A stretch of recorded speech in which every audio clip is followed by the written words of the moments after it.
Hello everyone, and welcome to the Dice Commando YouTube channel. I'm Andrew, with you here as always. This is the Commando Cast, a video cast about all things Star Wars Destiny. This video and others like this one are possible thanks to viewers like you. Please show your support with a like and subscribe, and be sure to hit the bell notification icon so you don't miss any new videos. If you want to get involved with the channel, consider becoming a channel member. There are many benefits to channel membership, including access to our Discord, exclusive deck tech and strategy videos, and the opportunity to help create channel content. I want to sincerely thank all our channel members, as I truly couldn't do this without your support. You guys rock. Go Commando. Hello everyone, welcome to Dice Commando and the Commando Cast. I'm Andrew, and I'm here today with what for some may be an unpopular opinion, but I mean, hey, that's kind of what we do here sometimes, right? So today I want to talk about the plot, United We Stand, from the Transformation set, and why I think that for ARH standard, we may want to think about kind of doing something with that plot.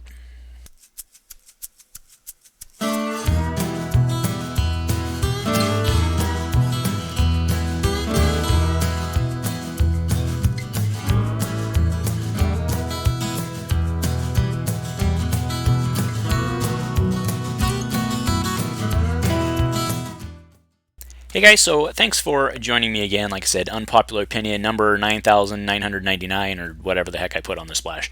But you get what I'm saying, right? So what I'm going to actually do is I'm going to start by kind of counteracting myself, right? So what I want to first talk about is actually why I think the concept of United We Stand was a really good one at the time. So United, of course, for 0 or 1 elite, right? But United include only if each character is on this is the same color, which is really great for this plot. After an opponent removes one of your dice, you may roll it into your pool, then set this plot aside, or if it's elite, flip it if needed, right? And the then is important. It's been eroded later, or it's been clarified, or whatever it was, right? Then, of course, if it's elite, we stand, and then if they remove your dice, you can pay and discard and reset your character, which is none too shabby. But I think the majority of the Ubiquitous We Stand, right, is just the 0 drop, because it's free and it's basically counter removal. So, like I said, what do I mean by this is a really good concept? When transformations came out, right, we've had mono problems forever in this game, right? It's always been a disadvantage to play mono because rainbow's just better, gives you more access to stuff.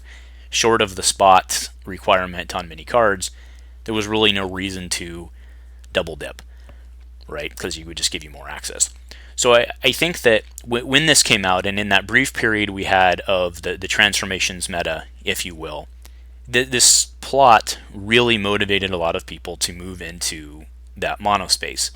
And that there were some decks that were mono anyway, like Bounty Hunter decks specifically, that just threw it in. But the majority of the new mono decks were using, they were using this, and this motivated them to do it. So that's why I think that the design space of this card, I think was really good. I think it was well taken to kind of cap off FFG Destiny. The problem statement of the ARH standard, right? So a Renewed Hope standard, which is the post-rotation, set 11 out, Faltering Allegiances. Once that happened, I think that this plot worked really well before rotation. But I think now what we're seeing is we had two things happen, right? One, we had rotation. We lost Kylo, which, Kylo was not the only reason that people were running Rainbow, but he was a factor. So he rotated out. We also saw, with rotation, a lot of things change in the environment.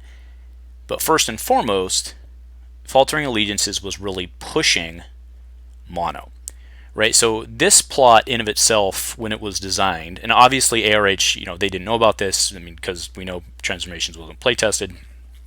And that's not where I'm going here, right? Like, neither one, like, obviously FFG shouldn't have designed around ARH and vice versa, right? That's not this at all. But we've completely changed environments, right? So when United We Stand came out with transformations, it really served a really good purpose, in that it encouraged the mono, and it was what we needed.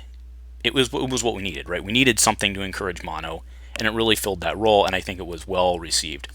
However, combining this card now with a set that encourages mono as it is, like there's a lot of reasons to run mono these days with Faltering Allegiances, and United We Stand isn't even the icing on the cake, it's like the cherry on top, right? It's just it's become ubiquitous, right? I mean, that's why I use that term. And I mean, and then you combine it in a meta currently, an ARH standard meta. Removal's hard, like removal's a lot harder to find, which isn't a problem. But when you have yet one more card that is counter removal, that is free for doing what you were going to do anyway, which was play a encouraged mono deck, I think you start to see where I'm going here, right? So that's the why I'm here. Now, why do I think that a change is necessary? I actually want to pull up the Theed Palace justification. So if we go back to, this was way back when, this is actually an excerpt right here from an FFG article. Theed Palace is the go-to battlefield for many competitive decks, and its ubiquity diminishes the decision of which battlefield to fight on. Its resource generation each round helps fuel some of the highest costed and most powerful cards in the game. While it doesn't create a problematic combo with another card specifically, the restricted list can also be used as a tool to help balance a metagame by restricting cards that are used in many of top decks alike, like Theed Palace. In the future, if more cards are restricted this way, choosing which restricted card to use for your deck may become another interesting decision during deck building. Okay, so this was a year plus ago, and that was the justification. The justification for taking Theed on the restricted list was that it was basically everywhere, and we used that theory again. Now it was different people, but that theory was used again for Hidden Motive. Right, Hidden Motive was basically found in every deck, so they tossed it on the restricted list, which caused a lot of, by conflicts I just mean card conflicts, right? You had to make choices, and the same logic was used for Hidden Motive, was the fact that it was everywhere. So that's kind of what's leading me to, I think United We Stand. The problem with putting it on the restricted list as it is that there isn't a restricted list for ARH standard yet, because there doesn't need to be. It's way too early. But I don't know how this would function on a restricted list. So I almost think that the only way to handle United We Stand is to actually give it probably a balance of the Force. And I'm not a fan of that option, but I'm a fan of that option because I think it's the only thing we can do. So hopefully I'm making sense here, right? I think it's the only thing we can do, because I think throwing it on the restricted list, as the restricted list exists today, all you're really doing then is letting it snipe out specific cards. Like you're like, okay, well, we don't like United We Stand with Terran Vader, so we're just going to restrict it with Terran Vader. And like that's way too specific of a bullet. You see what I'm saying, right? And then if you have it on the restricted list as the restricted list exists today, you start getting other collateral damage like we saw with Hidden Motive and stuff like that. So I think the right thing here is a balance of the Force. I think.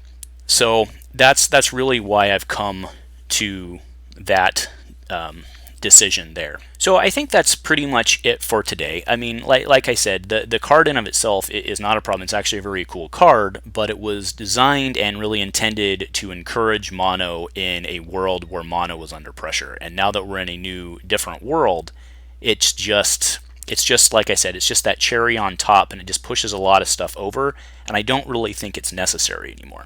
So I wouldn't mind seeing something happen to this. And to be fair, maybe if we get a huge explosion, influx of more removal in future sets, maybe it's not as impactful, maybe it does help. But I think when you just combine everything that's happened with rotation, with the way the new set's designed, with this card, I think that it would really benefit ARH Standard to just take a pause, look at how often this card's being used, and decide if they want to do something about it.